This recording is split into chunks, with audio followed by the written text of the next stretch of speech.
Hey guys what's up, this is CA Piyush Goyal. कैसे हैं आप सभी? I hope you all are doing really fantastic. भाई लास्ट क्लास में हमने अपना चैप्टर 1 का unit 2 accounting principle concepts and conventions उसको स्टार्ट कर दिया था। तो आज जो रिमेनिंग चैप्टर अपना बच गया हम उसको जल्दी जल्दी करते हैं कंप्लीट। भी अगर चैनल पर नए आए हो तो प्लीज़ चैनल को सब्सक्राइब कर देना यार। एंड अगर मेरे क्लासेस को देख रहे हो और अभी तक भी सब्सक्राइब नहीं किया तो यार बहुत गलत कर रहे हो तुम लोग मेरे साथ। प्लीज़ सब्सक्राइब कर दो यार तुम लोग भी। तुम्हारा एक बटन ही है, एक हाथ यार, तुम्हारा लाइक 1 मिनट भी नहीं लगेगा यार। With in a fraction of seconds तुम लोग सब्सक्राइब का बटन दबा सकते हो, तो प्लीज़ कर दो। एंड लाइक कर देना वीडियो को और कमेंट करके जाना अगर वीडियो अच्छी लगे। एंड सबसे बड़ी बात यार, उन सभी के साथ शेयर कर दो यार।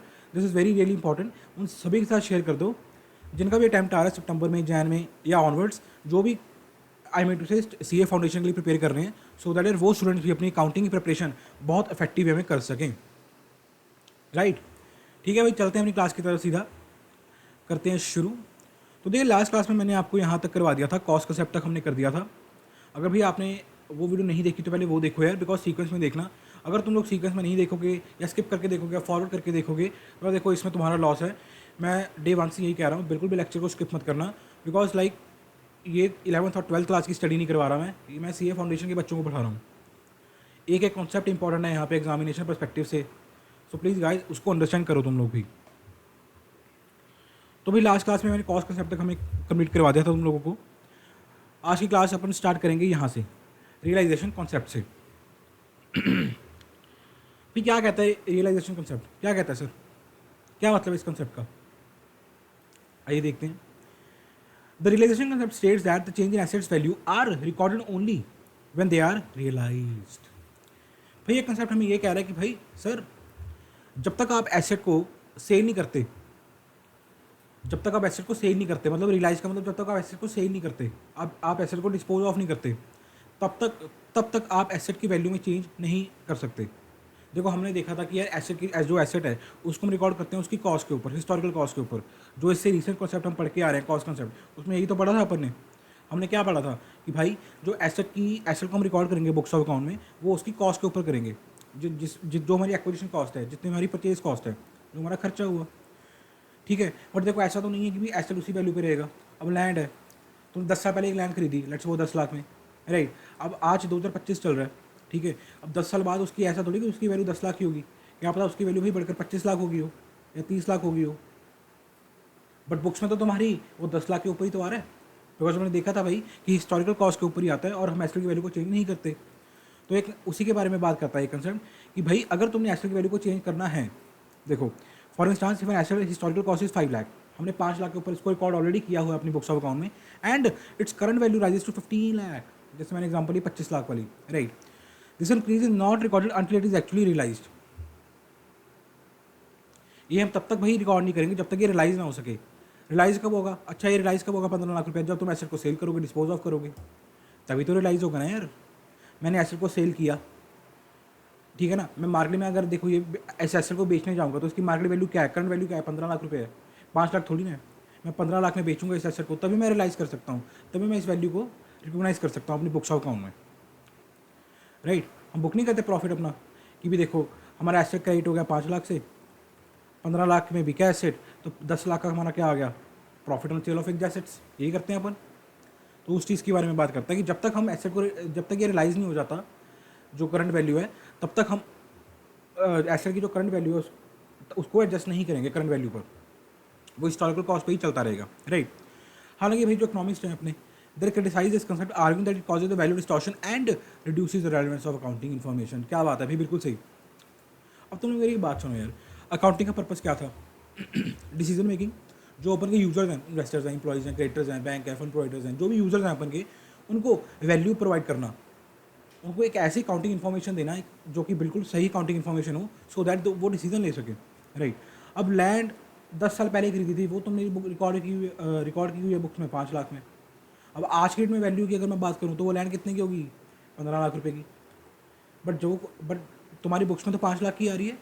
अगर कोई बंदा देखे, अगर कोई इन्वेस्टर तुम्हारी बैलेंस शीट को देख रहा है, या अगर बैंक तुम्हारी बैलेंस शीट को देख रहा है, तो बैंक को तो ये लग रहा है कि यार बंदे के पास तो 5 लाख की लैंड है। इन्वेस्टर को ये लग रहा है बंदे के पास तो भाई 5 लाख की लैंड है।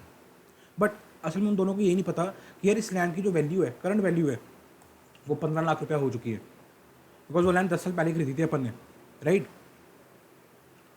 तो एक तरह की वैल्यू डिस्टॉर्शन हो रही है, मतलब जो वैल्यू प्रोवाइड हमने करनी चाहिए यूज़र्स को, हमने हम बेसिकली हमारा पर्पस क्या है कि भाई जो यूज़र्स हैं उनके पास सही इन्फॉर्मेशन जाए, जिसके बेसिस वो सही डिसीजन मेकिंग कर सकें, राइट। बट देखो इन्फॉर्मेशन ही जब सही नहीं जा रही तो यार ऑब्वियसली वैल्यू डिस्टॉर्शन हो रहा है और रेलेवेंस ऑफ अकाउंटिंग इन्फॉर्मेशन खत्म होती जा रही है, रिड्यूस होती जा रही है। आई होप तुमको ये कॉन्सेप्ट समझ आया होगा। Cool, yes. चलिए चलते हैं अपन के नेक्स्ट कॉन्सेप्ट की तरफ, that is dual aspect concept. फिर ड्यूल एस्पेक्ट कॉन्सेप्ट जो तुम अकाउंटिंग का शुरू से पढ़ते आ रहे हो, डेबिट और क्रेडिट, इसी की बात करता है। डेबिट क्रेडिट हम शुरू से देखते आ रहे हैं भाई अकाउंटिंग, जब से हम 11th क्लास से स्टार्ट किया अपनी अकाउंटिंग को, कि यार हर एक ट्रांजैक्शन के दो पहलू होते हैं, दो एस्पेक्ट्स होते हैं सर। एक होता है डेबिट, एक होता है क्रेडिट। पहलू का मतलब यहाँ पे इम्पैक्ट, दो इम्पैक्ट होते हैं, दो उसके इफेक्ट्स होते हैं, समझ पा रहे हो? उसी की बात करता है हमारा dual aspect concept. It states that it is a foundation double entry book keeping. Obviously बात है, डबल एंट्री बुक कीपिंग का मतलब क्या है? हर ट्रांजैक्शन के दो इम्पैक्ट होंगे, दो इफेक्ट होंगे, एक डेबिट होगा एक क्रेडिट होगा। यही तुम्हारा डबल एंट्री बुक कीपिंग है। डबल एंट्री का मतलब यही होता है, एक डेबिट और एक क्रेडिट होगा हर ट्रांजैक्शन में, right. Stating that every transaction affects two accounts to keep the accounting equation balanced. वही तो बात है कि भाई हर एक एंट्री, हर एक transaction, rather I would say हर एक ट्रांजैक्शन वो दो अकाउंट्स को हिट करेगी सो दैट अपनी अकाउंटिंग इक्वेशन जो रहे वो बैलेंस रहे। अकाउंटिंग इक्वेशन अपन नेक्स्ट चैप्टर में डिस्कस करेंगे, नेक्स्ट चैप्टर में डिस्कस करेंगे, जो अपना चैप्टर 2 है अकाउंटिंग प्रोसेस वाला, जनरल लेजर वाला, उसमें हम डिस्कस करेंगे अकाउंटिंग इक्वेशन को। बाकी तुम लोगों को सिर्फ एक आइडिया तो होगा ही कि assets equal to liabilities plus capital, ये अपनी अकाउंटिंग इक्वेशन होती है, right. Assets equal to liabilities plus capital, ठीक है ना। तो इसको बैलेंस रखने के लिए भाई ये ज़रूरी है। एग्जांपल क्या है, एग्जांपल से समझाता हूँ। देखो, increase in one asset and decrease in another, इसकी क्या एग्जांपल हो सकती है? पहले तुमने मशीन परचेज की कैश के ऊपर, मशीन परचेज की कैश के ऊपर, एंट्री क्या डालोगे? Machine account debit to cash account. अब देखो, increase in one asset, machine तुम्हारा एसेट है वो इंक्रीज हो गया। डिक्रीज इन अनदर, साथ ही साथ जो कैश तुम्हारा एसेट था वो कम हो गया क्योंकि तुमने पे कर दिया। एक इंक्रीज हुआ एक डिक्रीज हुआ, right. Increase in asset and increase in liability. अच्छा, ये एग्जांपल को कंटिन्यू कर लो। Machine account debit to creditor account, machine purchase की तुमने क्रेडिट पे, उधार पे परचेज कर ली भाई। Machine account debit to creditor account entry डालोगे। अच्छा, क्रेडिटर तुम्हारा क्या हो गया? लायबिलिटी इंक्रीज हो गई। मशीन तुम्हारा क्या हो गया? एसेट इंक्रीज हो गया। Decrease in an asset and decrease in liability, तुमने बैंक से लोन लिया था, राइट। अब उस लोन की रीपेमेंट कर रहे हो, क्या एंट्री डालोगे? Bank loan account debit to bank account, ये एंट्री डालोगे। बैंक लोन जो तुम्हारी लायबिलिटी थी तुमने पे ऑफ कर दिया, वो कम हो गया, डिक्रीज होगी लायबिलिटी। और जो तुम्हारा एसेट था बैंक, तुमने वो भी वो तुम्हारा गया, आउटफ्लो हुआ इसका, बैंक आउटफ्लो हुआ है हमारा, तो वो हमारा एसेट था वो भी कम हो गया, डिक्रीज इन एसेट हो गया, राइट। ऐसी बहुत सारी एग्जांपल्स बन सकती हैं, इसका कोई वो नहीं है, लिमिट नहीं है, बट स्टिल मैंने तुम्हें एक वो समझा दिया एग्जांपल देकर, राइट। आई होप तुमको समझ आया होगा ये कॉन्सेप्ट भी। कंजर्वेटिज्म, क्या बात है? ये देख रहे हो दादाजी, ये दादाजी देख रहे हो, दादाजी, ये दादाजी हैं और इनके साथ प्यारा सा एक बच्चा है। ये इस बच्चे के यहाँ हैं, दादाजी हैं, इस बच्चे के दादाजी हैं भाई ये, राइट। जो दादाजी हमें बात करते थे ना, अब देखो जो घर के बड़े बुजुर्ग हैं, जो दादाजी हैं अपन के, राइट, वो क्या कहते हैं घर में, क्या कहते हैं वो? अब अगर वो तुम्हें कभी एक्साइटमेंट में देख लें, तुम बहुत एक्साइटेड हो, तुम बहुत खुश हो, तुम दादाजी के पास गए कि दादाजी मेरा पेपर बहुत अच्छा हुआ है, दादाजी मेरा पेपर बहुत अच्छा हुआ है, फोड़ के आ गया पेपर को, मैं तोड़ के रख दिया पूरा पेपर, आप लगा लो इस बार तो फर्स्ट पोजीशन मेरी ही आएगी, राइट। तो वो क्या कहते हैं, वो पलट के क्या कहेंगे तुम लोगों को कि बेटा बहुत अच्छी बात है, तूने आज मेरे को खुश कर दिया, पर अभी किसी को बताना मत, किसी को बता मत अभी, और तू भी ज़्यादा इसको सोच मत, पहले आ जाने दे उसके बाद देखेंगे, राइट। पहले आ जाने दे उसके बाद बताएंगे, ऐसा मत डिस्क्लोज कर दियो कि मेरा फर्स्ट आएगा, मैं फर्स्ट आऊँगा, मेरे पेपर बहुत अच्छे गए, ये हैं वो हैं, ढिंडोरा मत पीटियो, ठीक है। अभी ज़्यादा डिस्क्लोज मत कर और अपने आप को भी ज़्यादा सोच मत, कॉन्फिडेंस रख मत, ओवर कॉन्फिडेंस मत रख, ज़्यादा सोच मत, पहले इसको हो जाने दे, मार्क माई वर्ड्स, इसको हो जाने दे पहले, उसके बाद इसकी खुशी रिकॉग्नाइज करियो। मतलब पहले तो फर्स्ट आ तो जा, बहुत अच्छी बात है तू आएगा फर्स्ट, मेरे को पता है तू आएगा फर्स्ट, बट पहले आ तो जा, ऑफिशियली आ तो जा, अनाउंस तो हो जाने दे, उसके बाद तू इसकी खुशी मनाइयो, इसको रिकॉग्नाइज करियो खुशी को, right. Same as with other examples, अगर कोई भी लाइक इस तरह का लाइक होता है अपना ओवर एक्साइटमेंट वाली कोई काम होता है अपने घर पे, तो वो हमेशा अपने जो बड़े लोग हैं वो यही गाइड करते हैं कि अच्छी बात है, बाहर अभी मत बताना किसी को, अभी खुद में अपना सेलिब्रेट करो, और जब ऑफिशियली हो जाए वो चीज़ तभी बताना, ऐसे ही पहले मत एडवांस में किसी को बताने लग जाओ अपने प्लान्स को। वही उसी तरह की सेम बात करता है अपन का कंजर्वेटिज्म कॉन्सेप्ट। इस कॉन्सेप्ट को अपन प्रूडेंस कॉन्सेप्ट भी बोलते हैं यार, कंजर्वेटिज्म कह लो प्रूडेंस कह लो, दोनों एक ही बात है। यही बात करता है अपन का कंजर्वेटिज्म कॉन्सेप्ट। ये हमारे दादाजी लोगों ने बनाया है, तुम ऐसा समझ लो। तो क्या बात करता है सर कंजर्वेटिज्म, आइए देखते हैं। The conservatism concept in accounting advises that, advice करता है सर हमें future income should not be anticipated but all possible losses should be provided for. Anticipate करने का मतलब क्या है? आशा रखना कि यार होगी हमारी इनकम, एक्सपेक्ट करना कुछ। भाई कंजर्वेटिज्म में ये कहता है कि फ्यूचर इनकम में से एंटिसिपेट मत करो, कि जो इनकम अभी तुम्हें हुई नहीं है, जो भी हुई नहीं इनकम जो फ्यूचर में होगी, उसको अभी एंटिसिपेट करना छोड़ो, एक्सपेक्ट करना उसको एक्सपेक्ट मत रखो, क्योंकि वो अभी हुई नहीं है। But all possible losses should be provided for, but जो लॉसेज तुम्हें लग रहा है कि हो सकते हैं फ्यूचर में, उसके बारे में पहले ही तैयार रहो, उसके बारे में पहले ही प्रोविजन बना के रखो, उसके बारे में पहले ही तुम लोग तैयार रहो। ये बात करता है हमारा कंजर्वेटिज्म कॉन्सेप्ट। सिंपल भाषा में कहूँ, do not anticipate profit, mark my words, do not anticipate profits, profits की प्रतीक्षा एक्सपेक्टेशन मत रखो जो फ्यूचर में होंगे, right, but provide for all expected losses. But जो तुम्हें लग रहा है कि लॉसेज हो सकते हैं, जो घाटा हो सकता है भाई धंधे में, उस लॉस को प्रोवाइड फॉर करके पहले ही चलो, उस लॉस को अपने दिमाग में पहले ही कंसिडर करके चलो। This is known as conservatism concept. वही दादाजी वाली बात आ गई ना, कि भी जो खुशी का मौका है, जो भी खुशी तुम्हें मिलने वाली है, एक्साइटमेंट है, उसको भी डिस्क्लोज मत करो, उसको भी अपने तक रखो, जब हो जाएगी तब देखना, ठीक है ना, ज़्यादा मत उसको एग्जैजरेट करो, राइट। बट जो तुम्हें लग रहा है कि यार लाइक बुरा हो सकता है कुछ, तो उसको पहले से प्रोवाइड करके चलो, ताकि बाद में तुम्हें दिक्कत ना आए। वही हमारी दादाजी वाली बातें हैं भाई। आई होप तुमको समझ आएगा कंजर्वेटिज्म कॉन्सेप्ट। एग्जाम्पल देकर समझाऊंगा। अब मेरी बात सुनो, तुम लोग प्रोविजन बनाते हो तुम लोग प्रोविजन फॉर डाउटफुल डेट्स बनाते हो, क्यों बनाते हो भाई provision for doubtful debts? Sir हमें लगता है कि ये लाइक अगर हमने 1 लाख रुपए की सेल्स की, तो 1 लाख में से माइट भी 10,000 या 20,000 हमें ना रिकवर कर पाएँ, हम 80,000 रिकवर कर पाएँ। तो तुम क्या कर रहे हो भाई, तुम एक्सपेक्टेड लॉसेज, अब देखो 30 डेज का क्रेडिट पीरियड है तुम्हारा, लेट्स सपोज 30 डेज का क्रेडिट पीरियड है, कि तुम्हें 30 दिन बाद पता लगेगा कि भाई पैसा आया ही नहीं आया, राइट। तुम एक्सपेक्ट कर पा रहे हो कि यार देखो सर 80,000 रुपये हम रिकवर कर पाएंगे, जो 20,000 बच गया वो हमारे पास नहीं आएगा। तुम क्या कर रहे हो, जो लॉस होने वाला है, जो एक्सपेक्टेड लॉस है, उसको प्रोवाइड फॉर करने के लिए क्या बनाते हो, प्रोविजन फॉर डाउटफुल डेट्स बनाते हो कि नहीं बनाते रे? बनाते हो ना भाई, वही चीज़ है। तुम क्या करते हो रे, प्रोविजन फॉर डाउटफुल डेट्स बनाते हो, राइट।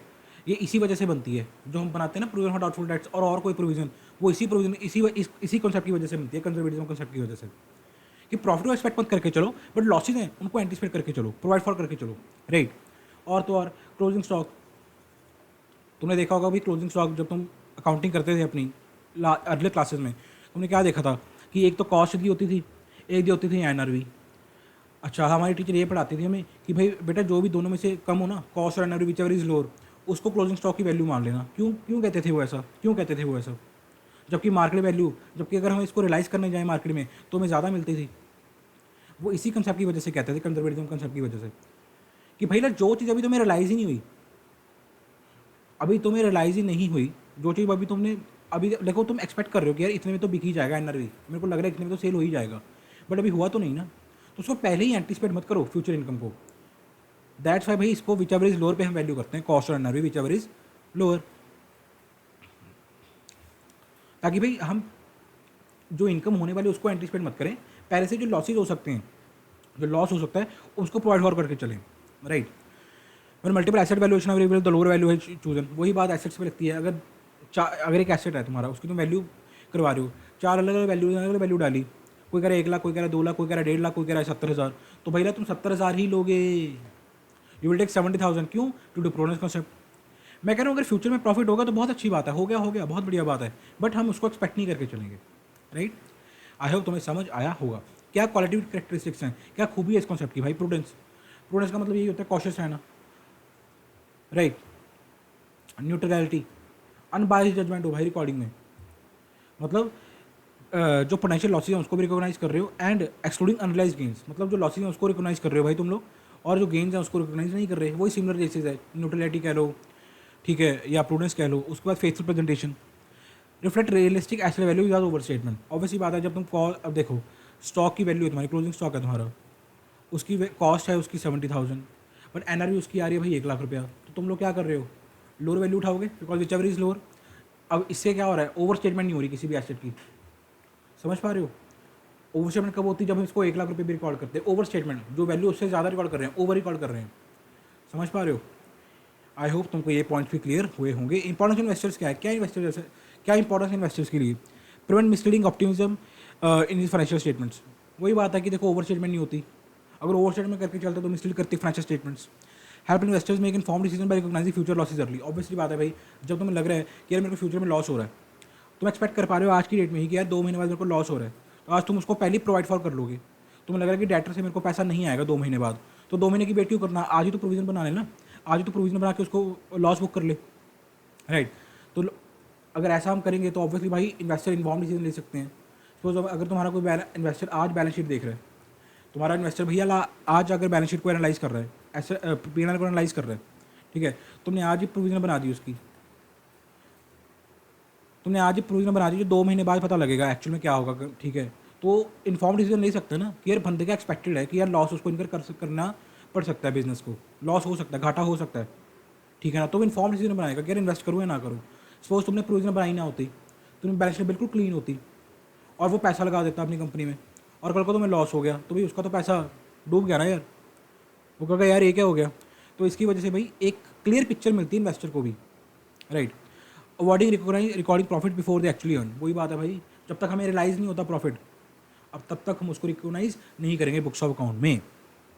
क्रिटिसिज्म क्या है, many experts argue that conservatism lead to understatement of income and assets and therefore should not be sole basis for preparing financial statements। वही बात है भाई, देखो कई बंदे कहते हैं कि देखो यार अंडरस्टेटमेंट करते हैं, क्लोजिंग स्टॉक है, कॉस्ट 70,000 थी, एनआरवी 1,00,000 रुपये है, तुम 70,000 पे रिकॉर्ड कर रहे हो, बट क्यों रिकॉर्ड कर रहे हो, जब तुम्हें पता है कि 1,00,000 रुपया तुम्हें फैच हो सकता है मार्केट से, जब तुम्हें पता है कि जब मार्केट में बेचने जाओगे तुम्हें 1,00,000 रुपया मिल ही जाएगा, तो तुम क्यों 70,000 पे रिकॉर्ड कर रहे हो। तो तुम लोग गलत कर रहे हो, कोई एक्सपर्ट्स ऐसा कहते हैं, राइट। आई होप तुम्हें ये पॉइंट भी समझ आया होगा। उसके बाद चलते हैं सिर्फ नेक्स्ट कॉन्सेप्ट की तरफ, दैट इज कंसिस्टेंसी कॉन्सेप्ट। जैसा नाम वैसा काम। पहले जो अकाउंटिंग पॉलिसीज़ हैं, जो अकाउंटिंग मेथड्स हैं, उसको कंसिस्टेंटली अप्लाई करते जाओ पीरियड ऑन पीरियड। अब डेप्रिसिएशन का मेथड है, तुम लोगों ने पढ़ा डेप्रिसिएशन के इतने सारे मेथड्स होते हैं, स्टेट लाइन मेथड होता है, WDV मेथड होता है, यूनिट्स ऑफ प्रोडक्शन मेथड होता है, एंड सो ऑन, काफ़ी सारे मेथड्स होते हैं। अब तुमने कहा कि भैया हम तो SLM मेथड ही फॉलो करेंगे, हम लोग SLM मेथड फॉलो करेंगे, राइट। अब ऐसा नहीं करना कि एक साल SLM मेथड फॉलो किया, दूसरे साल WDV पे आ गए, अच्छा वो भी पसंद नहीं आया, तीसरे साल UOP पे आ गए, यूनिट ऑफ प्रोडक्शन मेथड पे, अच्छा वो भी पसंद नहीं आया, फिर से SLM पे आ गए, लौट के बुद्धू घर को आए। ऐसा नहीं करना, आंसर इज नहीं कर सकते भाई ऐसा। कंसिस्टेंसी रखना अकाउंटिंग के ऊपर, कंसिस्टेंसी रखना। Method of valuation of closing stock, तुमने सोचा कि हम फीफो मेथड लगाएंगे क्लोजिंग स्टॉक को वैल्यू करने के लिए, एक साल फीफो लगाया, अच्छा नहीं लगा, दूसरे साल लीफो लगा लिया, वो भी नहीं सही लगा, तीसरे साल वेटेड एवरेज लगा लिया, वो भी सही नहीं लगा, चौथे साल सिम लगा लिया, स्पेसिफिक आइडेंटिफिकेशन मेथड। अपनी मर्जी कर रहे हो, हर साल चेंज करते जा रहे हो मेथड, ऐसा नहीं करना। ऐसा नहीं करना भाई, कंसिस्टेंसी रखो। समझ पा रहे हो, ये कहता है ये मेथड, बस और तो क्या है, ठीक है। कि accounting policy and methods are applied uniformly over time to enable comparability of financial statements across periods. Obviously बात है यार, अगर तुम्हारा कोई इन्वेस्टर यूज़र जो है वो तुम्हारे 3 साल के अकाउंटिंग को देखे, तुम्हारे 3 साल के बैलेंस शीट P&L को देख रहा है, वो पहले साल तुमने SLM से कैलकुलेट किया डेप्रिसिएशन, दूसरे साल तुमने WDV से कैलकुलेट किया, थर्ड ईयर तुम फिर SLM पे आ गए, क्या वो कंपेयर कर पाएगा इन तीनों को? Answer is no. क्यों? अकाउंटिंग पॉलिसीज और मेथड्स ही चेंज होते जा रहे हैं हर साल में, वो क्या कंपेयर करेगा, घंटा कंपेयर करेगा क्या वो? समझ गए, कंपेरेबिलिटी फैक्ट होती है इससे। की पॉइंट्स क्या है boss? It is important specially when multiple acceptable accounting methods exist. Obviously बात है यार, देखो कंसिस्टेंसी का पॉइंट कब आएगा? जब हमारे पास अलग अलग ऑल्टरनेटिव्स हैं। कंसिस्टेंसी का कंसेप्ट कब आएगा? जब हमारे पास अलग अलग ऑल्टरनेटिव्स हैं, ठीक है। मैं पढ़ने बैठा, राइट भाई, मैं पढ़ने बैठ रहा हूँ, अब मेरे पास पता है कि पढ़ने के अलावा मैं क्या क्या कर सकता हूँ। मैं टीवी देख सकता हूँ, ठीक है, मैं प्राइम पे वेब सीरीज़ देख सकता हूँ, नेटफ्लिक्स देख सकता हूँ, मैं वीडियो गेम खेल सकता हूँ अपनी PS5 पे, या फिर अगर मैं चाहूँ मैं अपना गिटार प्ले कर सकता हूँ। अच्छा, अगर वो भी मैं चाहूँ तो मैं अपना मोबाइल रील स्क्रॉल कर सकता हूँ, इंस्टा स्क्रॉल कर सकता हूँ। So there are multiple alternatives available to me कि मैं अपना टाइम को कैसे यूटिलाइज करूँ, राइट। तभी बात आती है कंसिस्टेंसी की। बट नहीं, ना तू गिटार प्ले करेगा अभी, ना तू वेब सीरीज़ देखेगा, ना तू इंस्टा स्क्रॉल करेगा, एंड ना ही भाई तू अपना वीडियो गेम प्ले करेगा। समझ पा रहे हो? तो अपना पढ़ाई करेगा, दैट इज़ कंसिस्टेंसी। अगर सपोज मेरे पास कोई ऑप्शन ना होता, अगर मेरे को है कि भाई मेरे पास बुक्स ही पढ़ी हैं, ठीक है, ना मेरे पास मेरा गिटार पड़ा है, ना टीवी पड़ा है, ना मोबाइल था, ना PS5 थी अपनी, तो तब क्या होता? तो क्या होता भाई तब? तो पढ़ाई ऑप्शन दिखती तो मैं पढ़ाई करता अकेली, राइट। तो कंसिस्टेंसी की बात आती ही तब है बॉस, जब तुम्हारे पास मल्टीपल ऑल्टरनेटिव हों, ठीक है। जैसे SLM है, WDV है, यूनिट्स ऑफ प्रोडक्शन है, तुम्हारे पास 3 ऑल्टरनेटिव थे डेप्रिसिएशन के, तुमने उनमें से एक सेलेक्ट किया और उसको ही अप्लाई करना है consistently. Same with the closing stock, right. देखो वही बात आ गई, डेप्रिसिएशन और इन्वेंटरी वैल्यूएशन, जो मैं एग्जांपल दी वही बात आ गई, right. A company should consistently use the same method for example statement. देखो वही बात आ गई जो पढ़ाई है, मैं वही कह रहा हूँ जो मैंने पहले ही पढ़ा चुका, वही बातें लिखी पड़ी हैं। Apparent inconsistency like switching cost between cost or market price of inventory valuation under lower cost or market value are not violation of this principle. They are consistent application of a single rule. भाई ये कह रहा है sir, ये कह रहा है, रुको हमको पता है जो हम स्टॉक की वैल्यू करते हैं, जो हम इन्वेंट्री को वैल्यू करते हैं, अपने क्लोजिंग स्टॉक को वैल्यू करते हैं, राइट, हम किस पे करते हैं? कॉस्ट और NRV, whichever is lower, right. अब हुआ क्या सर, एक साल जो पहला साल था उसमें तो कॉस्ट लोअर थी तो हमने कॉस्ट पे वैल्यू कर दिया। दूसरे साल क्या हुआ, NRV जो थी वो लोअर थी, जो NRV थी वो लोअर थी हमारी क्लोजिंग स्टॉक की, तो हमने NRV पे वैल्यू कर दिया। तो एक साल कॉस्ट पे वैल्यू हो गया, एक साल NRV पे वैल्यू कर दिया। तो सर क्या ये वायोलेशन है प्रिंसिपल की? तो सर क्या ये वायोलेशन किया हमने कि एक साल कॉस्ट एक साल NRV, हमने कंसिस्टेंसी फॉलो नहीं की? आंसर इज नो, ये कोई वायोलेशन नहीं है भाई, हमने कोई वायोलेशन नहीं की, हमने प्रिंसिपल को ही फॉलो किया है। हमें जो काउंटिंग प्रिंसिपल है वही यही कह रहा है कि भाई जो इन्वेंट्री है उसको वैल्यू करोगे किस पे? कॉस्ट और NRV whichever is lower पे। तो जो लोअर था हमने वैल्यू कर दिया, so it is not considered as a violation of this principle. Violation तब होता है अगर अलग अलग मेथड्स होते हैं। वायोलेशन पता है कब होता है? फीफो है, लिफो है, वेटेड एवरेज है, यूनिट्स सी मेथड है अपना, specific identification method and so on, ठीक है। अगर तुम हर साल अलग अलग मेथड्स अप्लाई कर रहे हो उसको वायोलेशन बोलते हैं। आई होप समझ आया होगा ये वाला पॉइंट भी। एक्सेप्शंस, तो सर ठीक है, हमने आपकी बात समझ ली, आप कह रहे हो कि कंसिस्टेंसी रखो, चेंज मत करो। तो सर ऐसा तो कभी हम फिर चेंज कर ही नहीं सकते। लाइक सपोज अगर हमें SLM मेथड वो ले लो, इन्वेंट्री वैल्यूएशन लगा लो, अगर हमें लग रहा है कि फीफो मेथड जो है वो हमें ठीक नहीं लग रहा, हमने 2 साल अप्लाई किया, हमें ठीक नहीं लगा, हम चाहते हैं कि अब हम वेटेड एवरेज लगाएं इन्वेंट्री वैल्यूएशन पे। तो सर अगर हम इसको चेंज करना चाहें तो फिर हमारा कंसिस्टेंसी प्रिंसिपल वायलेट हो जाएगा, तो हम चेंज नहीं कर सकते। नहीं, देयर आर एक्सेप्शंस, तुम चेंज कर सकते हो मेथड को, प्रोवाइडेड एक्सेप्शंस क्या है? To line with accounting standards. ये अकाउंटिंग स्टैंडर्ड्स की रिक्वायरमेंट है, जो AS है हमारे अकाउंटिंग स्टैंडर्ड्स, वो ऐसा कह रहे हैं कि आपको वेटेड एवरेज ही फॉलो करना है, वो आपको वेटेड एवरेज फॉलो करना है। तो भाई आप डेफिनेटली अगर आप फीफो लगा रहे हो पिछले 3 साल से, तो अब इसको बंद करो, फीफो लगाना और वेटेड एवरेज को फॉलो करना स्टार्ट कर दो, तो आप लगा सकते हो वेटेड एवरेज अगर अकाउंटिंग स्टैंडर्ड्स कह रहे हैं, right. Secondly, to comply with legal requirements. भाई कंपनीज एक्ट ने कह दिया, सर कंपनीज एक्ट ने कह दिया, क्या कह दिया रे, क्या कह दिया कि आपको WDV मेथड ही फॉलो करना है।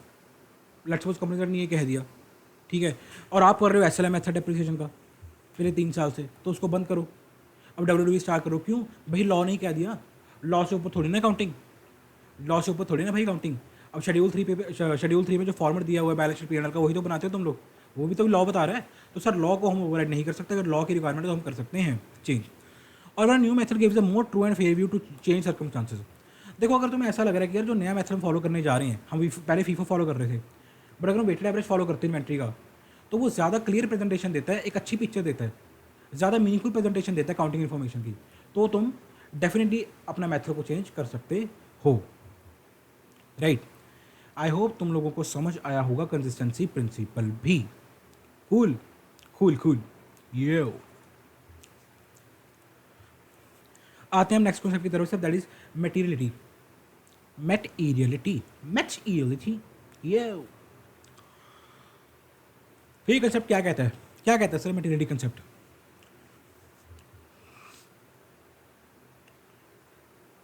क्या तुमने कभी सोचा है? अब देखो, तुमने सोचा नहीं, इनफैक्ट एनालाइज किया है। एनालाइज किया क्या तुम लोगों ने कभी? क्या सर, क्या जल्दी जल्दी बताओ सर। रियली आप सुनना चाहते हैं, प्रिंटिंग एंड स्टेशनरी है, राइट, या तुम्हारा कैलकुलेटर है, ये दो एक्सपेंसेस हैं। तुम लोग इनको जब से तुमने अकाउंट्स को पढ़ना स्टार्ट किया है अपने अर्लियर क्लासेस से, तुम लोग इन दो अकाउंट्स को देखते आ रहे हो P&L में। कैलकुलेटर भी P&L में जाता है और प्रिंटिंग एंड स्टेशनरी भी P&L में तुम उसको कर देते हो क्लासीफाई। बट एक बात सोचो यार, जो तुमने कैलकुलेटर परचेज किया है, जो तुम्हारा ये कैलकुलेटर है, तुमने कैलकुलेटर एक परचेज़ किया है भाई। अब तुम्हें देख के लगता है भाई कि यार ये कैलकुलेटर जो हमने परचेज़ किया सर, ये बस 1 साल ही चलेगा। क्या लगता है तुम लोगों को, क्या 1 साल ही चलेगा क्या ये? सोचो सोचो सोचो सर। हम इसको अगर सोच पा रहे हैं चीज़ को, तो हम ये एनालाइज कर पा रहे हैं कि यार ऐसा तो नहीं हो सकता कि 1 ही साल कैलकुलेटर चले। देयर आर एक्सेप्शंस कि वो 6 महीने में ख़राब हो जाए, 1 साल में ख़राब हो जाए, या 2 महीने बाद ख़राब हो जाए। अगर छोटा कैलकुलेटर यूज़ करोगे लाइक लो क्वालिटी का, ठीक है, तो वो ख़राब हो जाएगा। अगर अच्छी क्वालिटी का कैलकुलेटर यूज़ करोगे जो 500-700 रुपये का आता है, तो डेफिनेटली भाई वो एक लॉन्ग रन में तुम्हें चलेगा ही चलेगा। तुम्हारा लॉन्ग रन में वो तुम्हारा सपोर्ट करेगा। ऐसा नहीं कि 1 साल में ख़राब होगा, 6 महीने में ख़राब होगा। Answer is no. वो लॉन्ग रन, लंबे समय तक चलेगा ही चलेगा, ठीक है। और लंबे ये भी छोड़ो यार, ये जो 100-110 रुपये के कैलकुलेटर भी आते हैं, ये भी ढेरों साल चलते हैं, ये भी बहुत साल चलते हैं भाई। समझ पा रहे हो? और यही बात प्रिंटिंग स्टेशनरी की। अब तुमने भाई अपने प्रिंटिंग स्टेशनरी के ऊपर खर्चा कर दिया तुमने, like basically note pads purchase कर लिए, ठीक है, पेपर्स परचेज़ कर लिए प्रिंटर के लिए, मार्कर्स और हाइलाइटर्स परचेज़ कर लिए, एंड सो ऑन। तुम्हारा एक्सपेंस हुआ प्रिंटिंग और स्टेशनरी के ऊपर। अब ऐसा तुम ये सोच पा रहे हो कि यार ये जो मार्कर्स हैं कभी कभी यूज़ होते हैं, कभी कभार यूज़ होते हैं, ये कभी कभार यूज़ होते हैं मार्कर्स, राइट। तो ये 1 साल में ख़त्म हो जाएंगे। जो मार्कर 1 महीने में एक बार यूज़ हो रहा है हल्की सी हाईलाइटिंग करने के लिए, क्या वो 1 साल में ख़त्म हो जाएगा? Answer is no. Answer is no, right. But sir still हम इनको क्या करते हैं, प्रिंटिंग स्टेशनरी होगा, कैलकुलेटर हो गया, दीज आर द एग्जाम्पल्स। ऐसे बहुत सारे एग्जाम्पल्स हैं, मैं अभी ये एग्जाम्पल ले रहा हूँ के लिए। हम इनको P&L में ही क्लासीफाई कर देते हैं। इनको बैलेंस शीट में हम क्या नहीं करते, एसेट नहीं बनाते अपना। कायदे से एसेट बनना चाहिए था वैसे तो। अब कैलकुलेटर है हमारा, लंबे समय तक चलेगा, बिजनेस के काम आ रहा है, इसको फिक्स एसेट तो भी क्लासीफाई कर सकते हो तुम लोग। बट क्यों नहीं करते? क्यों नहीं करते? कभी सोचा है? कभी पूछा था अपने क्लास टीचर से कि मैम हम कैलकुलेटर परचेज तो करते हैं, वो लंबे समय तक चलेगा, आराम से 2-3 साल निकाल देगा वो, ठीक है, हमारे बिज़नेस का एसेट है, हम बिज़नेस यूज़ के लिए उसको यूज़ कर रहे हैं, बिज़नेस पर्पज़ के लिए, तो अपन उसको why we are not capitalising it, हम उसको कैपिटलाइज क्यों नहीं कर रहे, हम उसको एसेट क्यों नहीं बना रहे अपनी बैलेंस शीट में? कभी सोचा? ये पूछा कभी? सर पूछा तो नहीं था, आज मैं बता देता हूँ बिना पूछे ही। Due to this concept which is known as materiality.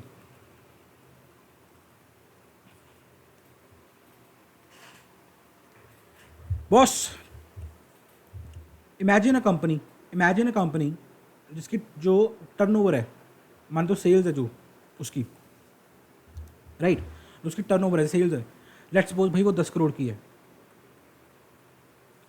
Imagine a company भाई जिसकी सेल्स क्या है, साल की 10 करोड़ की सेल्स है, 10 करोड़ का वो बिजनेस करते हैं साल में, बढ़िया धंधा करते हैं भाई वो। समझ आ रहा है? आ रहा है सर, इमेजिन कर लिया, क्या बात है। अब कैलकुलेटर तो उनको भी चाहिए, कैलकुलेटर तो सर उनको भी चाहिए ना बिजनेस करने के लिए, बिल्कुल चाहिए सर।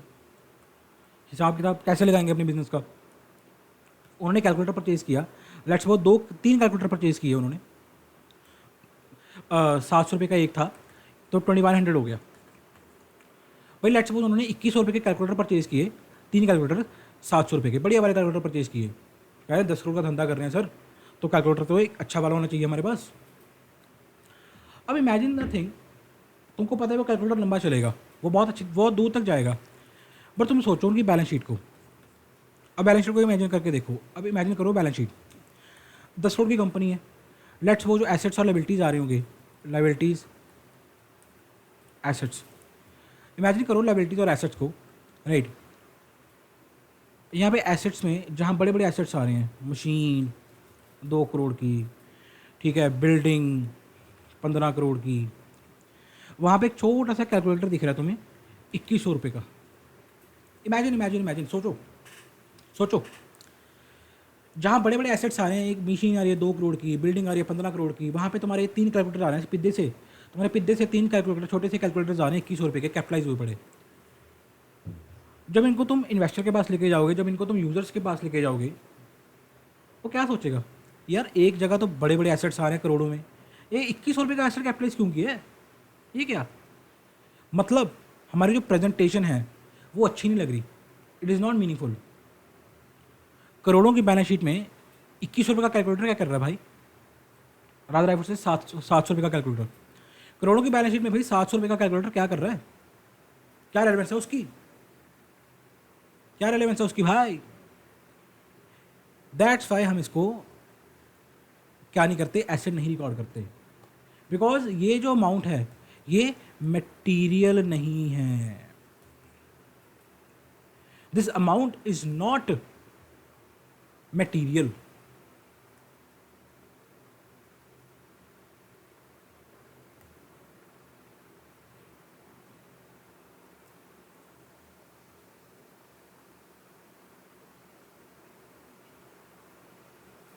एक सेकेंड यार,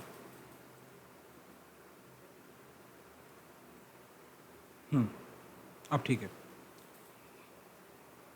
because this amount is not material amount, समझ पा रहे हो, ये मटेरियल नहीं है। आई होप समझ आया होगा, बिकॉज उसकी अमाउंट जो है वो बहुत छोटी है। मटेरियल का मतलब क्या है सर, क्या मतलब होता है मटेरियल का, मटेरियल का मतलब होता है कि ऐसी अमाउंट जो यूज़र है, जो वो अमाउंट जो यूज़र का डिसीजन हिला दे, जो यूज़र का डिसीजन चेंज कर दे, राइट ऐसी अमाउंट जो यूज़र का डिसीजन चेंज कर दे। मतलब यूज़र जो पहले देख रहा था बैलेंस शीट को, P&L को एनालाइज कर रहा था, वो कह रहा था यार कंपनी बहुत सही जा रही है बॉस, मैं तो इन्वेस्ट करूँगा ही करूँगा, कंपनी में पैसा लगाऊंगा, कर दूंगा, मैं तो 100 करोड़ रुपया इन्वेस्ट कर दूंगा, बंदा कहता, इन्वेस्टर कहता कंपनी में। बट कुछ ऐसा हो जाए, कुछ ऐसा हो जाए जिससे इन्वेस्टर का मन बदल जाए, वो कहता है यार अब नहीं इन्वेस्ट करूँगा कंपनी में, ये तो मेरे को पहले पता ही नहीं था। ठीक है, समझ पा रहे हो, तो इसको हम बोलते हैं मटेरियल चीज़। ज़्यादा डिटेल में अपन डिस्कस करते हैं इसको तुम्हारे CA इंटर में, ऑडिट में, राइट। ऑडिटिंग एंड एथिक्स जो है अपना इंटर का पेपर, उसमें हम ज़्यादा इसको डीप में डिस्कस करते हैं, बहुत डिटेल में डिस्कस करते हैं इस कॉन्सेप्ट को, मटेरियल कॉन्सेप्ट को, क्या होती है मटेरियलिटी, राइट।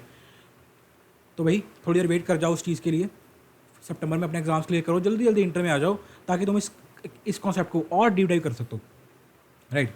अब इस टाइम पे ज़्यादा रेलेवेंट नहीं है इसको डिस्कस करना, जो तुम्हारे सिलेबस के हिसाब से रेलेवेंट था, देखो वो मैंने तुम्हें बता दिया करने का। तो अगर मैं भाई 2 घंटे इस अकेले वर्ड के ऊपर बोल सकता हूँ, अगर मैं चाहूँ मैं 2 घंटे इस अकेले वर्ड के ऊपर बोल सकता हूँ। एक ऑडिट को मैं टीच करता हूँ, CA इंटर ऑडिट में पढ़ाता हूँ CA इंटर वालों को, तो वहाँ पे बहुत डिटेल में डिस्कस करते हैं।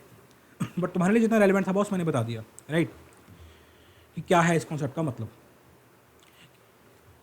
It allows accountants to ignore certain accounting rules if the item in the question is insignificant, मतलब इंपॉर्टेंट नहीं है, छोटी मोटी अमाउंट है, and does not affect user decision. वही बात है, क्योंकि एक ऐसी अमाउंट है जो यूजर का डिसीजन चेंज नहीं कर सकती। मतलब अब देखो, अगर 2100 रुपये का कैलकुलेटर, सोचो अगर बैलेंस शीट है हमारी, अगर उसमें 2100 का कैलकुलेटर तुम कैपिटलाइज नहीं करते, तुम ना भी करते, तुम P&L में इसको रिकॉर्ड कर रहे हो, ठीक है, तो यूज़र कहता कि हाँ इन्वेस्ट कर रहा हूँ, ठीक है, कंपनी अच्छी जा रही है। और अगर तुम लोग इसको 2100 रुपये के कैलकुलेटर को कैपिटलाइज कर देते, तो क्या यूज़र अपना डिसीजन चेंज कर लेता? तो क्या यूज़र अपना डिसीजन चेंज कर लेता क्या? Answer is no. वो कह रहे हैं क्या फ़र्क पड़ता है भाई, 10 करोड़ की सेल्स कर रही है कंपनी, ठीक है, 50 लाख रुपए का कंपनी प्रॉफिट कमा रही है, 2100 रुपये से हमें क्या फ़र्क पड़ता है? बड़े बड़े शहरों में छोटी छोटी बातों नहीं होती, बड़े बड़े शहरों में छोटी छोटी बातों का कोई फ़र्क नहीं पड़ता। समझ पा रहे हो? तो उसका डिसीजन जो है यूज़र को वो चेंज नहीं होगा। अगर हम उस 2100 रुपये के कैलकुलेटर को कैपिटलाइज भी कर देते या ना कर देते, उसको कोई फ़र्क ही नहीं पड़ रहा, ठीक है, because it is not material, it is insignificant. वो छोटी अमाउंट, बहुत छोटी अमाउंट है वो। It serves as an expression to the full disclosure principle. देखो फुल डिस्क्लोजर प्रिंसिपल अपने को ये कहता है कि फुल डिस्क्लोज करो, जैसा है वैसा डिस्क्लोज करो, तो उसकी एक एक्सेप्शन आ गई। की पॉइंट्स क्या हैं?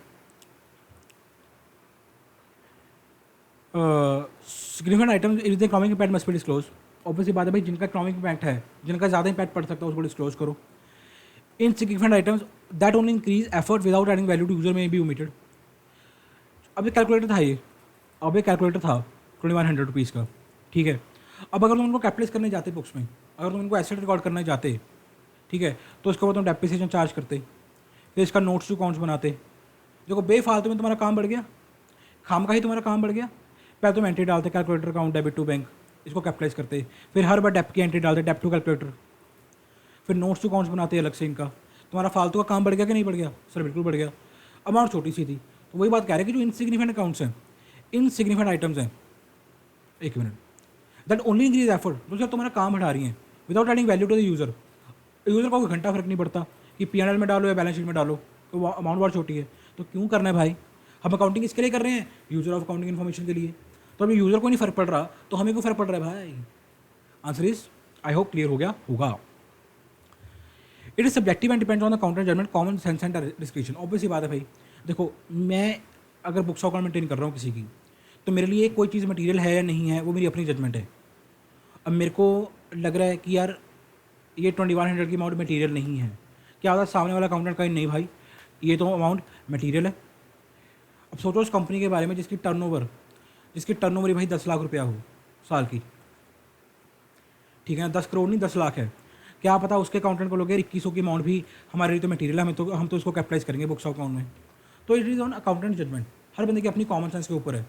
मेरे लिए कुछ मटेरियल है तो क्या पता तुम्हारे लिए ना हो, अच्छा मेरे लिए है तुम्हारे लिए ना हो, ठीक है। Answer is clear, I hope ये कॉन्सेप्ट तुम्हें क्लियर हो गया होगा। एग्जाम्पल वही है भाई जो तुम्हें मैंने दिए, स्टेशनरी है, ठीक है, स्मॉल एसेट लाइक बुक्स और कैलकुलेटर, वो भी हम डेप्रिशिएट, फुली डेप्रिशिएट मतलब उसको एक ही साल में हम पी&एल में डाल देते हैं in the year of purchase due to their lower value. I hope तुम्हें क्लियर हो गया होगा।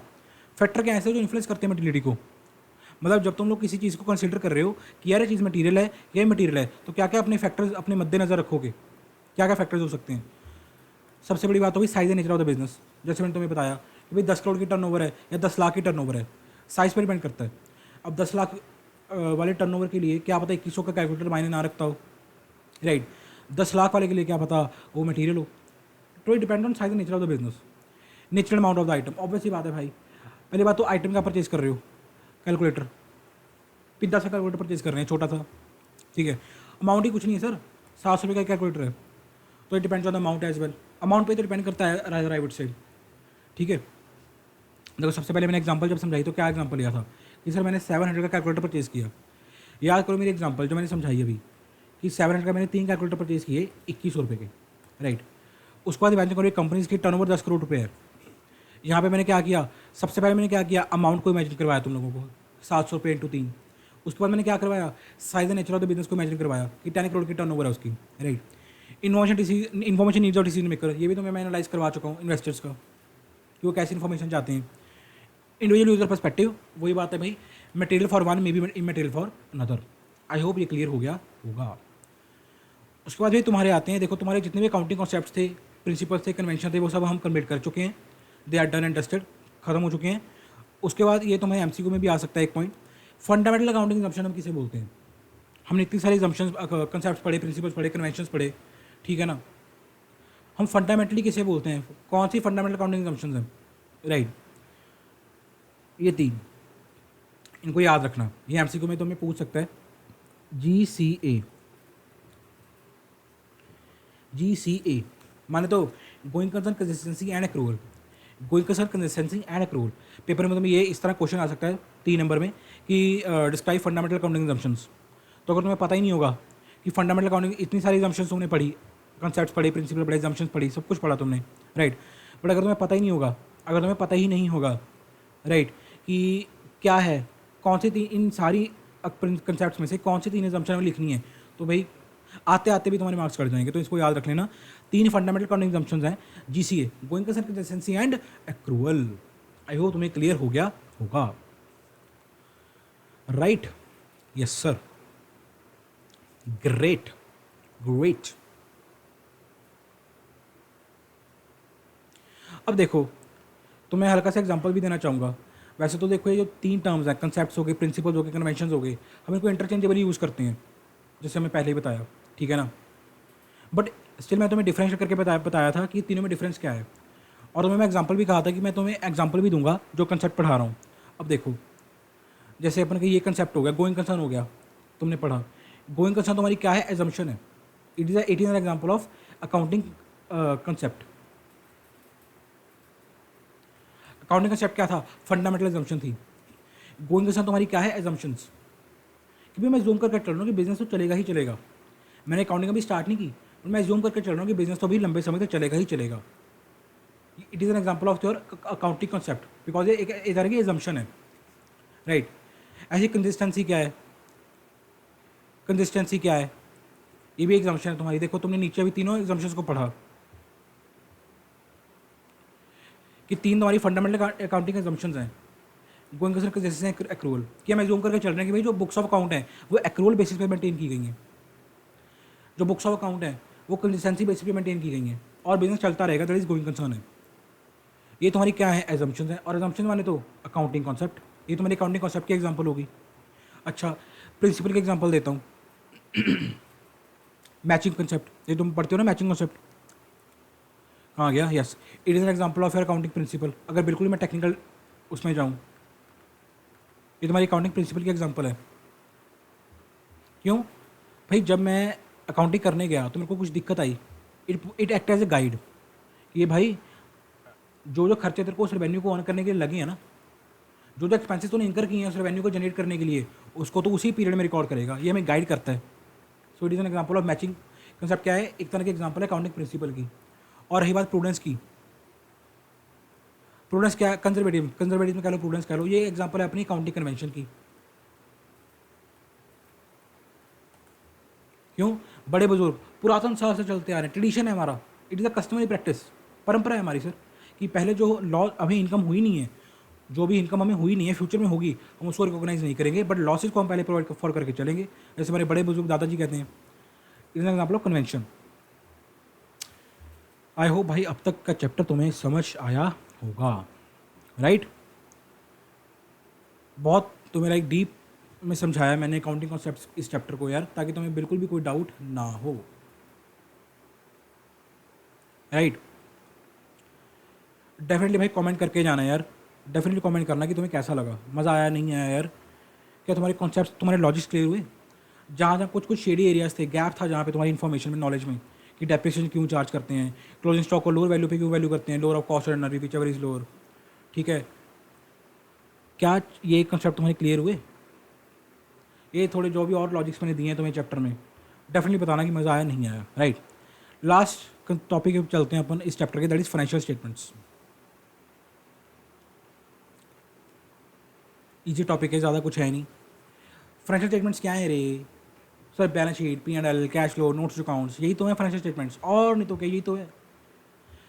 अकाउंटिंग का क्या एम है, इस systematic record all the business transactions to determine and at least financial performance and position. Performance माने तो P&L, पोजीशन माने तो balance sheet, and use to communicate the information to industry users. वही तो बात है भाई, अकाउंटिंग का पर्पस क्या है, इन्फॉर्मेशन देना यूजर्स को।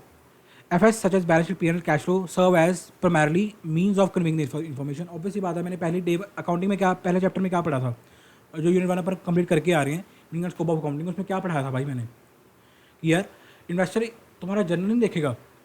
इन्वेस्टर जो है, जो बैंक है, जो यूज़र्स हैं, वो तुम्हारा जनरल लेजर नहीं देखेंगे बैठ के, इतना टाइम नहीं है, इतने वेले नहीं है भाई वो। उनको चाहिए एक समरी चाहिए उनको, कि क्या बिजनेस का रिजल्ट आया, क्या बिजनेस की परफॉर्मेंस है। दैट्स हम उनको समरी देते हैं P&L, balance sheet, cash flow, notes to accounts के फॉर्म में, ठीक है, वही कुछ लिखा हुआ है, ठीक है। अब आते हैं मेन मुद्दे पे, qualitative characteristics of financial statements.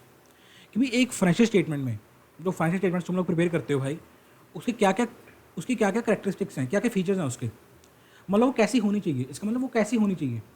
एक आइडियल फाइनेंशियल स्टेटमेंट्स, एक अच्छी फाइनेंशियल स्टेटमेंट हम किसे कहेंगे, कैसी होनी चाहिए फाइनेंशियल स्टेटमेंट्स आखिरकार। अंडरस्टैंडेबिलिटी भाई, भाई मेरी बात सुनो, फाइनेंशियल स्टेटमेंट ऐसी हों कि बंदा उनको अंडरस्टैंड कर सके, समझ सके भाई उनको।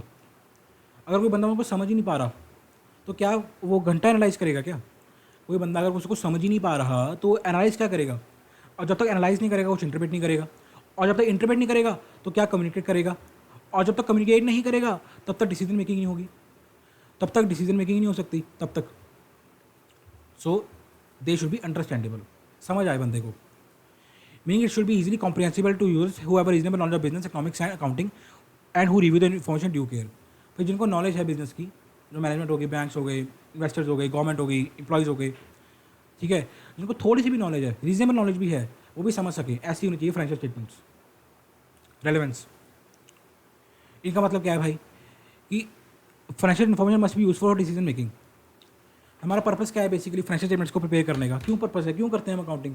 सर डिसीजन मेकिंग के लिए। वही बात लिखी हुई है कि वो ऐसी हों, इतनी रेलेवेंट हो, वो रेलेवेंट बातें करें ताकि तुम डिसीजन मेकिंग कर सको उसके बेसिस पे। समझ पा रहे हो? इन्फॉर्मेशन प्रेडिक्टिव भी हो, कन्फर्मेटरी भी हो। प्रेडिक्टिव मतलब आज खड़े होकर वो अगले 4 साल भी प्रेडिक्ट कर सकें। वो आज खड़े हैं यहाँ पर, वो नेक्स्ट 4 ईयर्स भी अपने प्रोडिक्शन कर पा रहे हैं, यार हम यहाँ तक ग्रो कर पाएंगे, हमारी इतनी सेल्स हो सकती है, एक्सपेक्टेड है, right. Such as helping user anticipate and enterprise ability to seize opportunities और मीट ऑब्लिगेशंस। वही बात है कि भाई अपॉर्चुनिटी दिख रही है उनको अगर उनकी सेल्स अच्छी जा रही है, उनको अपॉर्चुनिटी दिख रही है कि यार फ्यूचर में, देखो आज 3 साल हो गए मेरे को बिजनेस करते हुए, बंदा कह रहा है, अकाउंटेंट कह रहा है 3 साल हो गए बिजनेस करते हुए, कि आपका जो बिजनेस है सर वो ग्रो कर रहा है। अकाउंटेंट ओनर को कह रहा है कि सर 3 साल हो गए अपना बिजनेस करते हुए, जो ग्रो कर रहा है वो ग्रो कर रहा है। पहले साल 10 करोड़ की सेल थी, दूसरे साल 15 करोड़ की हुई, तीसरे साल 25 करोड़ की हो गई, ग्रो कर रहा है। तो और अपॉर्चुनिटीज़ भी आपको दिख रही हैं। समझ पा रहे हो? यप। बाकी it serves as a basis for protecting future financial outcome like dividend, wages और शेयर प्राइसेस। ऑब्वियसली बात है भाई, मेरी बात सुनो, अगर कंपनी अच्छा प्रॉफिट कमा रही है पिछले 3-4 साल से, तो जो आगे के ईयर्स हैं, जो शेयर होल्डर्स हैं कंपनी के, वो भी एक्सपेक्ट करेंगे कि आने वाले सालों में, अपकमिंग ईयर्स में कंपनी हमें डिविडेंड देगी और कंपनी का शेयर प्राइस जो है वो और राइज करेगा, वेजेस बढ़ेंगी, वर्कर कहेंगे यार कंपनी अच्छा कमा रही है, हमें वेजेस भी इंक्रीज करके मिल सकते हैं कंपनी से, राइट। ये सब कुछ है तुम्हारा। रिलायबिलिटी सबसे बड़ी बात भाई, सच हो, कुछ भी झूठ मत करना यार, गलत कुछ भी मत करना फाइनेंशियल स्टेटमेंट्स में यार प्लीज़। रिलायबिलिटी हो, ट्रस्टवर्दी हो, मतलब उनके ऊपर बंदा रिलाई कर सके। अगर यूजर देख रहा है ना तुम्हारी इन्फॉर्मेशन को, पीएनएल को एनालाइज कर रहा है, अगर तुम कह रहे हो कि सेल्स भाई 10 लाख की ही आ रही है, अगर तुम कह रहे हो कि भाई सेल्स जो है वो 10 लाख की ही सेल्स है जो हुई है एक्चुअल में, तो 10 लाख की ही सेल्स हो।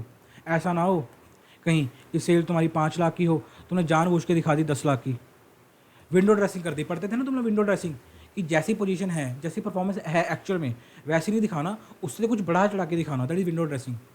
अच्छी करके दिखाना, एक्चुअल में सेल 5 लाख की थी, 10 लाख की दिखा दी, तो सब गलत कर रहे हो, सब गलत कर रहे हो आप। तो रिलायबिलिटी आप तो अफेक्ट कर रहे हो, प्लीज़ रिलायबिलिटी को अफेक्ट मत करना। एक ऐसी अच्छी फाइनेंशियल स्टेटमेंट्स की ये खूबी होती है। It should be accurate, free from significant errors और बायस। देखो यार 10-20 रुपये का कोई नहीं करता, 10 करोड़ की कंपनी है, 10 करोड़ तुम्हारी कंपनी की सेल्स है, ठीक है, 1000-2000 की कोई गलती हो गई, इसको कोई नहीं भाई, कोई फ़र्क नहीं पड़ता।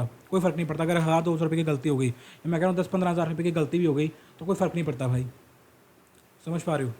बहुत बड़ी कंपनी है, बड़े बड़े शहरों में छोटी छोटी बातें होती रहती हैं, सेम बड़ी कंपनी में छोटी छोटी गलतियाँ होती रहती हैं, बट सिग्निफिकेंट एरर ना हो, कहीं पता लगे 5-6 लाख का गलती कर दी तुमने, या 10-15 लाख की तुमने कोई गलती कर दी, वो सिग्निफिकेंट बन जाता है, इंपॉर्टेंट बन जाता है, आई वुड से मटीरियल बन जाता है। तो वैसी कोई गलती ना हो, ट्रस्टवर्दी हो, तो कि यूज़र उसके ऊपर डिपेंड कर सके, ठीक है। बाकी वही सब कुछ है भाई कि ट्रांसपेरेंसी रखो। ट्रांसपेरेंसी मतलब जैसा है वैसा ही तुम लोग पिक्चर दिखाओ, जैसी पिक्चर है बिजनेस की एक्चुअल में, वैसे ही तुम्हारी पीएनएल बैलेंस शीट भी दिखानी चाहिए, राइट। कंपेरेबिलिटी भाई, ऑब्वियसली बात है, एफएस ऐसी होगी कंपेयर कर सको तुम लोग। कंपेयर किसको कर रहे हो? पहली बात तो अपनी खुद की परफॉर्मेंस के साथ, comparing with our own performance. Compare कर रहे हो दो चीज़ों में, दो तरह के कंपैरिजन होते हैं। एक तो होता है ओन, अपनी सेल्फ के साथ कंपेयर करना, कि 4 साल मैंने जो पिछला 4 साल का रिकॉर्ड है, मैं उसके साथ अपने आप को कंपेयर कर रहा हूँ कि यार मैं कहाँ पहुँच गया, कि 4 साल पहले इतनी सेल्स थी, इतना प्रॉफिट था, तो ये पोजीशन थी, आज मैं कहाँ हूँ, अपने साथ कंपेयर करना। दूसरी बात, अपने कंपेटिटर्स के साथ कंपेयर करना, जो मार्केट में कंपेटिटर्स हैं तुम्हारे। एक तुम्हारे जैसे 10 दुकानदार और हैं शहर में, तुम्हारे धंधे वाले 10 बंदे और हैं जो शहर में बिजनेस करते हैं तुम्हारे जैसा, ठीक है, सेम इंडस्ट्री के बंदे हो तुम लोग, तो वो कहाँ पे है, मैं कहाँ पे हूँ, उनको उनके साथ कंपेयर करना। दो तरह के कंपैरिजन होते हैं, एक अपने साथ और एक कंपेटिटर्स के साथ, राइट। तो ऐसी फाइनेंशियल स्टेटमेंट्स बनाओ कि कंपेरेबिलिटी फैक्ट ना हो। जैसे मैं ऊपर पढ़ा के आया तुम लोगों को कि कंसिस्टेंसी, कि अगर तुम कंसिस्टेंसी ही नहीं रखोगे, पहले साल एसएलएम लगा दिया, दूसरे साल डब्ल्यूडीबी लगा दिया, थर्ड ईयर में मन किया चल यूओपी लगा दें, यूनिट ऑफ प्रोडक्शन मेथड, या पहले साल किया FIFO, next year LIFO, third year weighted average, fourth year SIM, ठीक है, और फिर उसके ऊपर आगे लिफो के ऊपर। ऐसा मत करना, तो क्योंकि कंपेरेबिलिटी फैक्ट होती है, हम ये पढ़ के आए ऊपर उसकी, ठीक है। तो वही बात करता है कंपेरेबिलिटी। देखो वही बात आ गई, it requires consistent application of accounting methods and clear disclosure of accounting policy and any changes made. कि अगर तुम चेंजेस कर भी रहे हो, हमने एक्सेप्शन तो भी पढ़ी थी ऊपर कि भाई अगर बेटर प्रेजेंटेशन हो रही है, लॉ कह रहा है या अकाउंटिंग स्टैंडर्ड कह रहे हैं कि आप चेंज कर सकते हो, ठीक है, तो आप चेंज कर सकते हो, बट आप उसको डिस्क्लोज कर दो कि यार हमने चेंज किया है, लाइक लास्ट ईयर तक हम ऐसा करते थे, इस साल हम ऐसा कर रहे हैं। वही बात करता है कंपेरेबिलिटी की, ठीक है ना। It should update the policy when where more relevant at level alternative exist. कि जो तुम्हें सही लग रहा है, अगर तुम्हें लग रहा है कि यार मैं एसएलएम मेथड लगा रहा था पिछले 4 साल से, बट अब मेरे को लग रहा है एसएलएम कोई ज़्यादा रिलायबल इन्फॉर्मेशन नहीं देता, डब्ल्यूडीबी ज़्यादा सही देता है, तो डब्ल्यूडीबी लगाना स्टार्ट कर दो। जो तुम्हें लग रहा है कि जितने भी तुम्हें ऑल्टरनेटिव दिख रहे हैं, ये देखो, enterprise should update the policies, update policy, अपनी पॉलिसी को चेंज कर दो फिर when more relevant and reliable alternative exist, जहाँ एक से ज़्यादा ऑप्शन तुम्हारे पास ऑलरेडी हैं, राइट। इसमें आ क्या होगा, एक नोट है भाई, इसको ध्यान से पढ़ना। The four principal qualitative characteristics are understandability, relevance, reliability and comparability. ये भी भाई तुम्हें आ सकता है तुम्हारे क्वेश्चन पेपर में, ये भी तुम्हें एग्जाम में आ सकता है, पूछ सकता है। जैसे मैंने ऊपर पढ़ाया ना कि फंडामेंटल अकाउंटिंग एग्जम्पशंस कौन कौन सी हैं, going concern, consistency and accrual, यही पढ़ के आए हैं अपन। ऐसे ये भी पूछ सकता है भाई कि फोर प्रिंसिपल क्वालिटेटिव कैरेक्टरिस्टिक्स कौन कौन से हैं एफएस के, वो बताओ हमें। तो तुमको ये 4 पॉइंट लिख के आने एग्जाम में, फिर understandability, relevance, reliability and comparability. Rather I would say URRC, ठीक है। मेटिलिटी ऑलरेडी मैं डिस्कस कर चुका हूँ भाई ऊपर, जो ऊपर मैंने डिस्कस किया कॉन्सेप्ट मेटिलिटी का, सेम कॉन्सेप्ट यहाँ पे भी है मेटिलिटी का, सेम वही बातें हैं भाई, तो यहाँ पे मैं डिस्कस नहीं करूँगा, ठीक है। देखो वही लिखा हुआ है भाई यहाँ पे, इन्फ्लुएंस कर रहा है डिसीजन को यूज़र्स के, कि अगर कोई अमाउंट मटेरियल कब होगी, जब वो डिसीजन यूज़र के डिसीजन को चेंज कर दे। मैंने ऊपर एग्जांपल है कि तुम्हें समझाया है, वही चीज़ है भाई सेम। एक बार खुद तुम गो थ्रू करोगे तुम्हें समझ आ जाएगा। कोई डाउट होगा मेरे को कमेंट सेक्शन में पूछ लेना, कोई चक्कर ही नहीं है, मैं कौन सा मना कर रहा हूँ।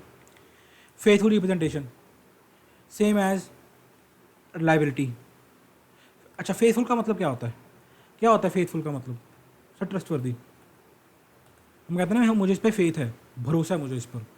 फेथफुल रिप्रेजेंटेशन मतलब भरोसेदार रिप्रेजेंटेशन, फेथफुल जिसके ऊपर बंदा ट्रस्ट कर सके, राइट। ऊपर हम क्या पढ़ के आ रहे हैं, रिलायबिलिटी, सेम एज दिस, वही बात होती है भाई।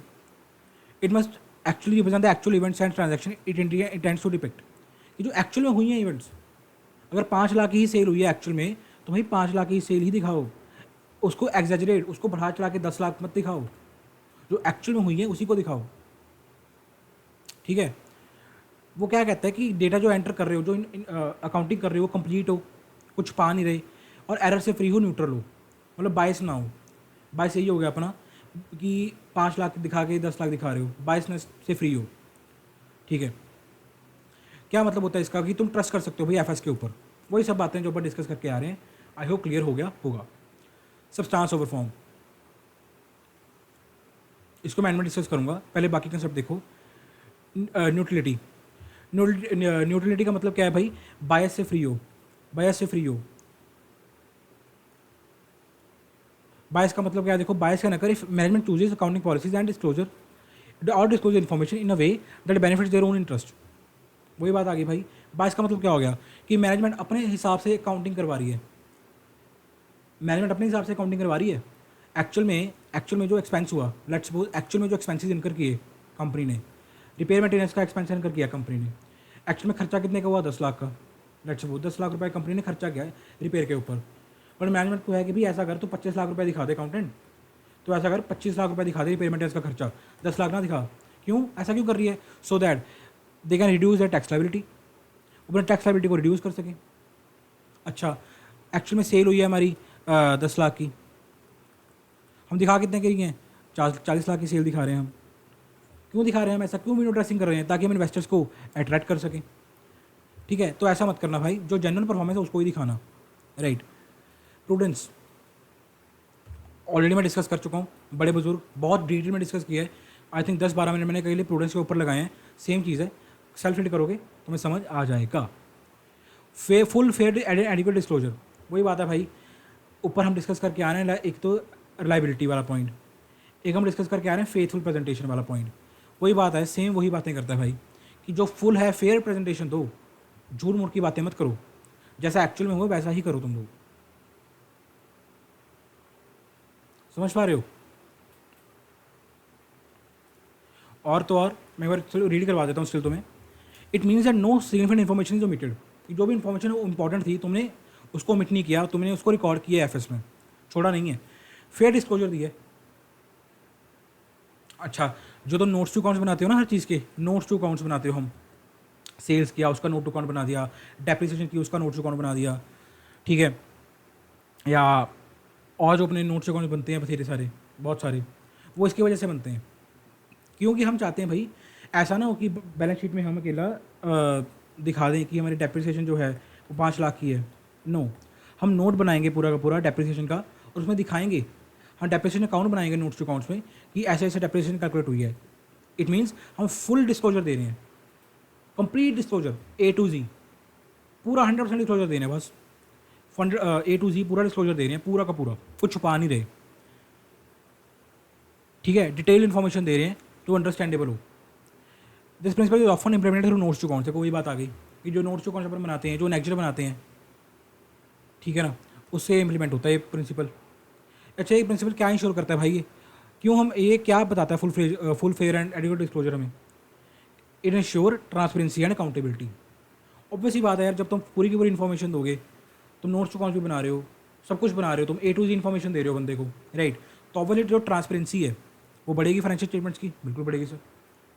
कंप्लीटनेस क्या कहता है सर, कंप्लीटनेस का मतलब क्या होता है, क्या होता है कंप्लीट, हम कहते हैं ना कंप्लीट हो गया, मतलब सर पूरा कर दिया, वही बात हमें ये कहता है कि भाई जितनी भी तुम्हारी इन्फॉर्मेशन है फाइनेंशियल स्टेटमेंट्स की, जो भी एंट्रीज हैं, अगर जो भी तुम्हारे अकाउंटिंग है वो कंप्लीट हो, वो कंप्लीट हो तुम्हारी अकाउंटिंग। ऐसा नहीं है कि तुमने कोई जर्नल एंट्री ओमिट कर दी रिकॉर्ड करने से, ऐसा नहीं है कोई लेजर पोस्टिंग तुमने गलती से ओमिट कर दी, ना जी ना। जो ट्रांजैक्शन हुई हैं, अगर 1 लाख ट्रांजैक्शन हुई हैं बिजनेस में 1 महीने में, तो वो 1 लाख की 1 लाख ट्रांजैक्शन भाई रिकॉर्ड होनी चाहिए जर्नल में, समझ पा रहे हो। This is known as completeness. एक और चीज़ मैं पढ़ा देता हूँ इसको भी, यहाँ सेकंड लाइन से पढ़ो। Missing information can mislead user और reduce their ability to understand the financial condition and results of operation. Obviously बात है, अगर तुम कुछ मिसिंग इन्फॉर्मेशन है, मतलब हुई 1 लाख ट्रांजेक्शन थी, गलती से तुमसे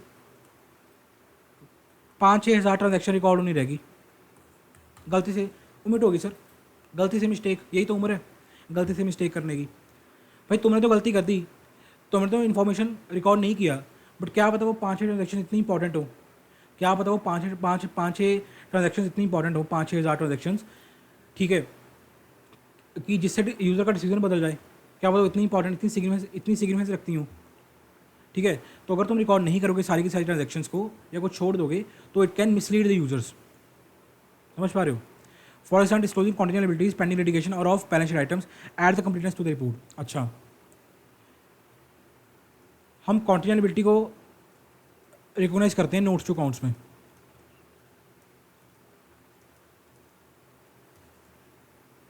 हम कॉन्टिजेंट लिबिलिटी को नोट्स टू अकाउंट्स में रिकोगनाइज करते हैं, राइट। अब वो क्यों करते हैं, due to this aspect, completeness की वजह से। कभी सोचा है,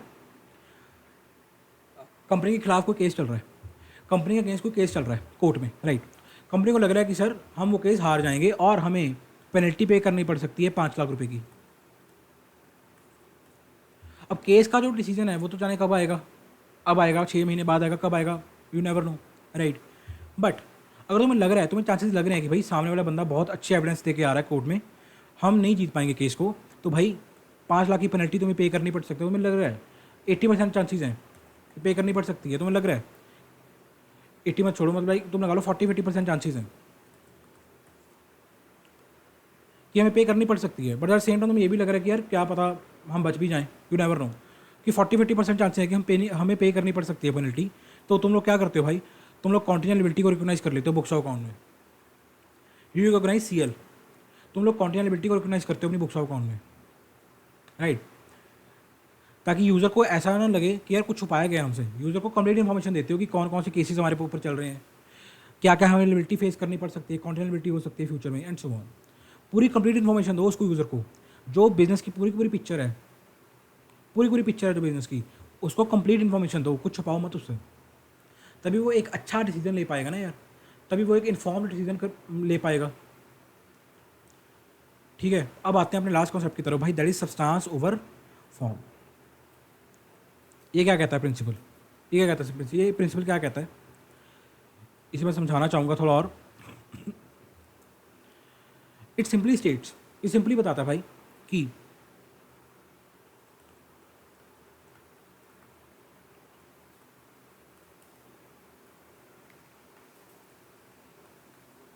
economic reality over legal form, बस ये सिर्फ ये बात करता है, economic reality over legal form. अगर इसको लिखना चाहो तो कभी अपने लिख भी सकते हो अपने नोट्स में, अगर लिखना चाहो तुम लोग। सर ये प्रिंसिपल में ये कहता है कि इकोनॉमिक रियलिटी को ऊपर रखो, किसके, लीगल फॉर्म के। एग्जाम्पल लेता हूँ, तुमने एक बाइक परचेज की लोन के ऊपर, इंस्टॉलमेंट्स के ऊपर,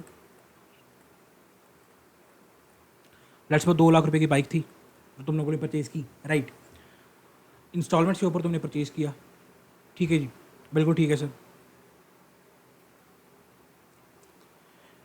लेट्स सपोज मंथली तुम्हारी 8,000 रुपये की इंस्टॉलमेंट जा रही है इस बाइक के लिए, ठीक है। अब मेरी बात सुनो, अब एक्चुअल में ये जो बाइक है, तुम अभी इसके ओनर नहीं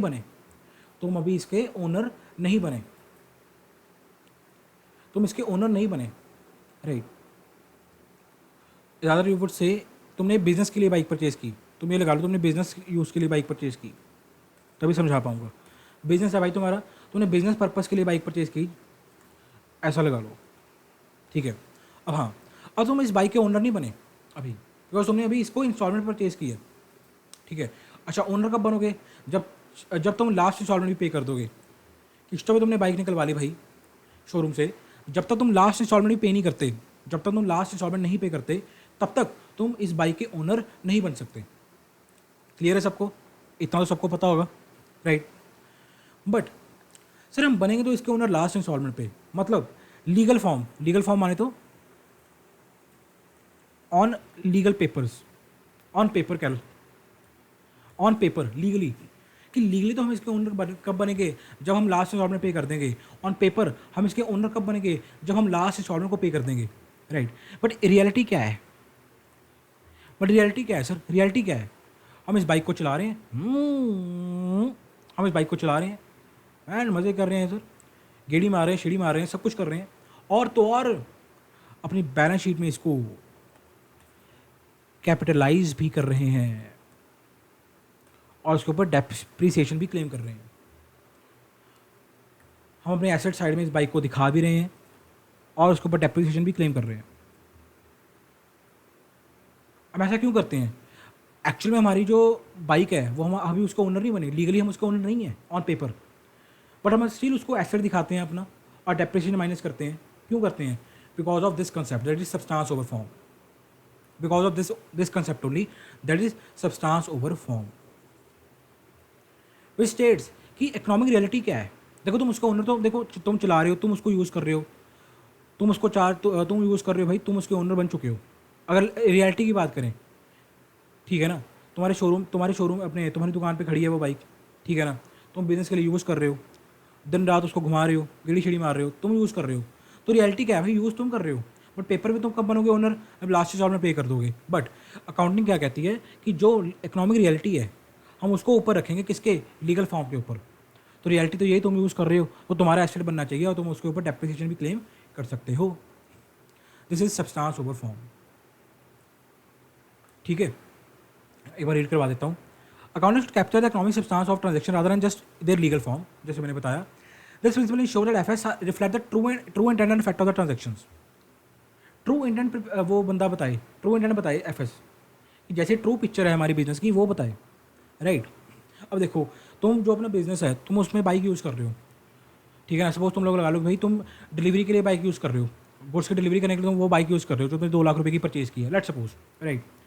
अब तुम लोग सारी की सारी डिलीवरी अपने गुड्स की उस बाइक से कर रहे हो, अकेली बाइक से कर रहे हो, बट स्टिल तुम लोग उसको ऐसे नहीं दिखा रहे अपनी बुक्स में। सर ये तो नाइंसाफ़ी है ना, सर साहिब ये तो नाइंसाफ़ी है ना, मतलब एफएस जो है वो ट्रू पिक्चर प्रेजेंट नहीं कर रही तुम्हारे बिजनेस का। सारी की सारी तुमने जो डिलीवरी की है गुड्स की वो उस बाइक से की है, बट तुम स्टिल उसको ऐसे नहीं दिखा रहे, ये तो गलत है ना सर, ट्रू पिक्चर नहीं ना, ठीक है ना। एक और एग्जांपल है, for example company legally sells an asset but continues to use it under lease back agreement, the substance may be more akin to a financing agreement than an outright sales. Ignoring the economic substance में mislead the user and distort the financial reality.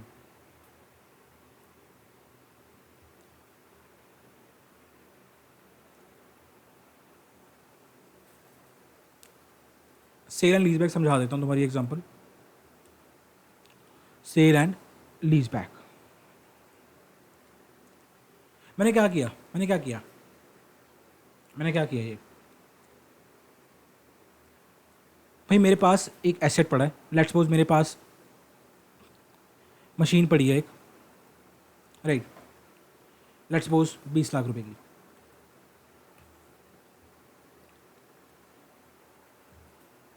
अब मेरे को क्या है, like suppose ये business है ABC, अपने कल वाला बंदा ले लो, गोलू, तुम गोलू ले लो यार, गोलू एट्रो वाले ले लो, ठीक है।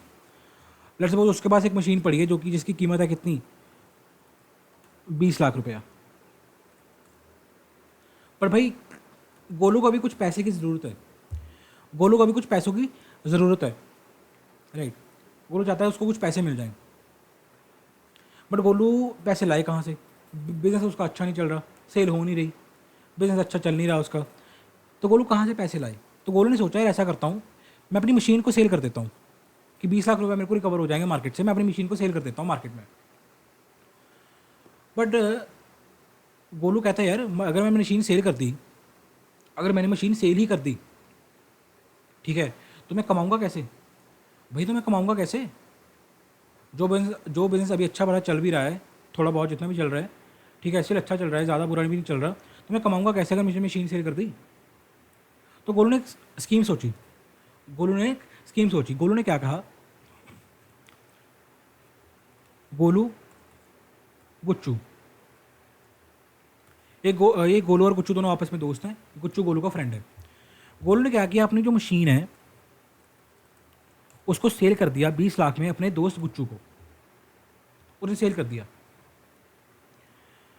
और उसके बाद क्या किया, गुच्चू ने इस मशीन को दोबारा गोलू को लीज या यू कैन से रेंट पे दे दिया यूज़ करने के लिए। समझ लो क्या हुआ ये, समझ आया या क्या हुआ, दोबारा समझाता हूँ, थोड़ा कॉम्प्लेक्स है फाउंडेशन लेवल के ऊपर। आई डोंट नो कि एग्जांपल तुम्हारे ये क्यों ऐड की गई है, बट इट्स कॉम्प्लेक्स, इसी इंटर की एग्जांपल है, फिर मैं तुम्हें समझा देता हूँ। गोलू और गुच्चू, गोलू ने सबसे पहले अपनी मशीन को सेल किया 20 लाख रुपए में, राइट।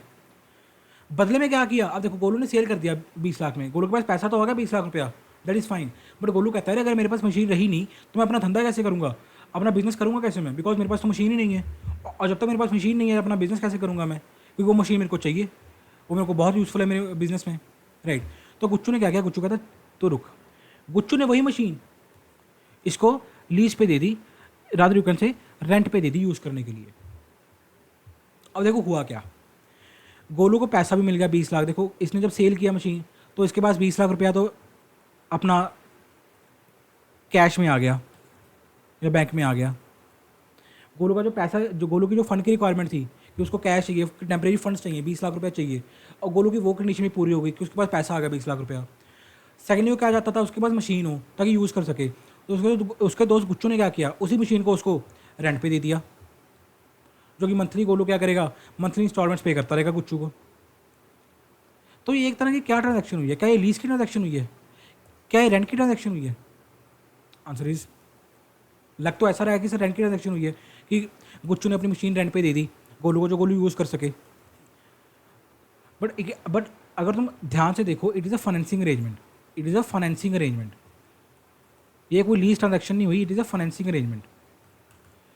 ट्रांजैक्शन को यहाँ पे सिर्फ घुमाया गया है अपने हिसाब से। गोलू को पैसा चाहिए था, गोलू ने इस तरह की कोई एक स्कीम निकाली कि मैं मशीन उसको अपनी सेल कर दूंगा अपने फ्रेंड को, वो मेरे को 20 लाख रुपए दे देगा, हमने सेल कर दी बिकॉज, बट उसकी मशीन भी चाहिए।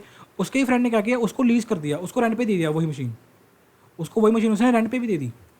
अब देखो हुआ क्या, एक तो 20 लाख का 20 लाख गोलू के पास आ गया, एक उसकी मशीन भी उसके पास रही, एक उसकी मशीन भी उसके पास रही। उसको ये था ना कि मैं मशीन यूज़ करना चाहता हूँ, अपनी मशीन यूज़ करता रहूँ। एक तो उसको पास 20 लाख का 20 लाख भी आ गया, और उसके पास उसकी मशीन की मशीन भी आ गई। It is a financing arrangement, मतलब उसको फंड्स की ज़रूरत थी, उसको फाइनेंस की ज़रूरत थी, पैसा चाहिए था, 20 लाख चाहिए था उसको, तो उसने इस तरह का अरेंजमेंट किया कि जो लगे ऐसा कि लीज़ हो रही है, जो लगे ऐसा कि रेंट पे दी है मशीन, बट एक्चुअल में it is a financing arrangement. मतलब रियलिटी क्या है इसकी, it is a financing arrangement. अच्छा, लीगल फॉर्म क्या है, ऑन पेपर क्या लग रहा है, इसलिए तो लीज की ट्रांजैक्शन हुई है। समझ पा रहे हो? It is known as sale and lease back. ये तुम लिखा हो ना, sale and lease back, this is known as sale and lease back transaction. कि पहले सेल कर दिया, फिर उसी एसेट को लीज पे ले लिया, ठीक है ना। It is a financing arrangement rather than outright sale, कि ये एक तरह का फाइनेंसिंग अरेंजमेंट है, ना कि सेल्स, अगर रियलिटी की बात करें। आई होप तुम्हें अपना चैप्टर यहाँ पे समझ आया होगा। It was a great chapter. मज़ा आया नहीं आया? सारा चैप्टर हमारा कंप्लीट हो चुका है इसी के साथ में। Done and dusted, completely done. ठीक है भाई, अब लेता हूँ आपसे विदा। मिलते हैं अपने नेक्स्ट चैप्टर बन के यूनिट 3 की तरफ। नहीं, पहले क्वेश्चन करवाऊंगा इसके, इनफैक्ट पहले क्वेश्चन तो भी करने हैं। हाँ, इसका क्वेश्चन मैं नेक्स्ट वीडियो में इसके क्वेश्चन डिस्कस करवा दूंगा सारे के सारे। ठीक है भाई, मिलते हैं अपने नेक्स्ट वीडियो में। आई होप तुम लोगों को समझ आया होगा यार। देखो, मैंने एक एक कॉन्सेप्ट, एक एक प्रिंसिपल तुम्हें बड़े डीप में पढ़ाया है, तुम खुद को पता है यार। अगर तुमने कोई स्किप नहीं किया, कोई किसी चीज़ को फॉरवर्ड करके नहीं देखा, तो तुमको समझ आएगा एक एक प्रिंसिपल का मतलब क्या है, क्या रेलेवेंस है उसकी। हम ऐसे ही बोल देते थे यार चैप्टर तो यूजलेस है, बोरिंग चैप्टर है, इसकी क्या वेटेज है, ठीक है, हम ऐसे ही बोल देते हैं। भाई इसकी तुम्हारे पूरे के पूरे अकाउंटिंग में कितनी वेटेज है तुम्हें खुद पता लग गया होगा। तुम्हारे पूरे, अगर मैं एक्चुअल में बात करूँ, राइट, कि तुम्हारा अकाउंटिंग खड़ा इस चैप्टर के ऊपर है, पूरा का पूरा अकाउंटिंग। सोचो अगर गोइंग कंसर्न का चैप्टर ना होता, मैचिंग प्रिंसिपल ना होता, ठीक है, प्रूडेंस का चैप्टर ना होता, ना प्रोविजन बनती, ना डेप्रिसिएशन चार्ज होती, ना क्लोजिंग स्टॉक और लोअर और एनआरवी होती। मतलब कितना सारा कुछ है भाई। समझ पा रहे इस चैप्टर के? आई थिंक तुम्हें रेलेवेंस समझ आई होगी कि यार क्यों चैप्टर हमारे सिलेबस में ऐड किया गया है, क्या रेलेवेंस है इस चैप्टर की। Basically this chapter is the foundation of accounting. पूरे के पूरे अकाउंटिंग की फाउंडेशन ही चैप्टर है, जिसके ऊपर पूरी की पूरी अकाउंटिंग टिकी हुई है, खड़ी है अकाउंटिंग। आई होप गाइस तुम लोगों को समझ आया होगा, ये चैप्टर भी मज़ा आया होगा। डेफिनेटली यार कमेंट सेक्शन में मेरे को बताना यार कि कैसा लगा। डेफिनेटली यार कमेंट करके जाना यार कि कैसा लगा, प्लीज़ प्लीज़ करके जाना यार, प्लीज़। ठीक है ना, मेरे को पता तो लग गया कि तुम्हें समझ आया नहीं आया। ठीक है भाई, मिलते हैं अपन नेक्स्ट वीडियो में। तब तक के लिए बने रहिएगा, अपने वीडियोस को देखते रहिएगा, लेक्चर्स को देखते रहिएगा यार। #LearnWithCPyush, #StudyWithLogic। Bye bye.